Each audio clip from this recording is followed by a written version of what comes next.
Thanks for letting us on your tour bus. Thank you very much. Sorry we woke you up. It's all good. It's very early in the morning.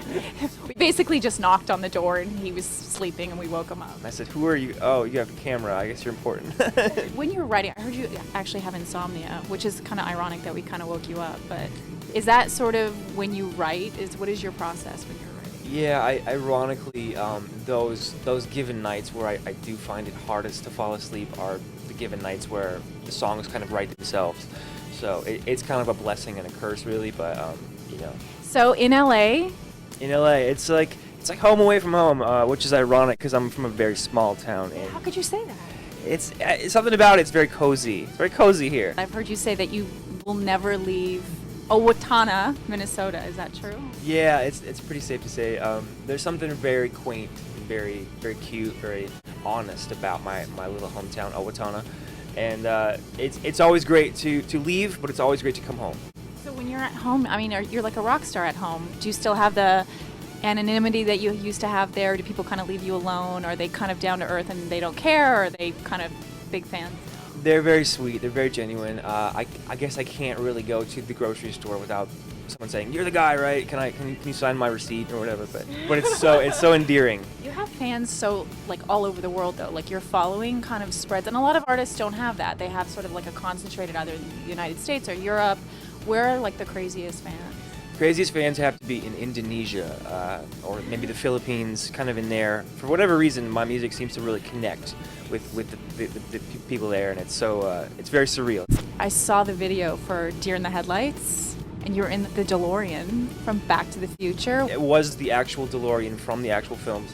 How cool was it inside? It was very cool. The bummer is that I can't actually drive stick shift. The car was stick shift, so it was sitting on a filming trailer, which was like this far off the ground, and the trailer pulled me driving, sort of, so I wasn't actually driving.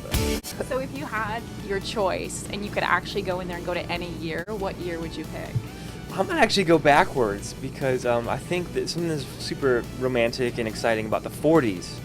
And your lyrics they're very sort of dreamlike. There's a lot of talk about, like fireflies and very like lovely things. Is that sort of like a wish? I'm very inspired by kind of innate innocence in whatever form that is, and I feel like anything nature or animals or anything naturalistic kind of has this innate innocence quality to it, and I've always found that very interesting. So fireflies is kind of one of those. I actually was born and grew up in Iowa, and Iowa is full in the summer of fireflies at 5-6 p.m. when the sun starts to go down. They're everywhere, and it's like you can't ride your bike down the street because you'll get hit in the face, and it's a beautiful. Do you prefer to be writing or performing, or is it sort of a combination? My kind of true love is hiding away in the studio, honestly. But when I first started performing, it was so much fun I couldn't stop. And despite the crazy butterflies that I was like, I don't know if I can actually walk out there on stage and play for an hour. But I made myself do it the first time, and it was so fun I couldn't stop. So talk to me about the new album. The reception has been very cool. It's been very cool to see every night.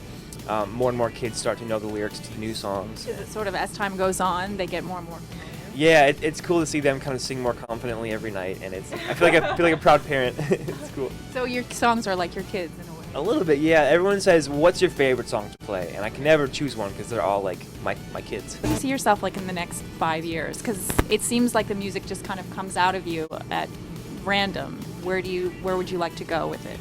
Honestly, if I can kind of take things a day at a time and just keep things going, writing albums, making music, putting out records. If I can keep that going, I'll be as happy as a firefly because. Do you think they're happy? I think so. They seem like happy bugs. Yeah. This really is a dream come true for me because if it wasn't for this, I'd be back home loading trucks. So I'm very grateful.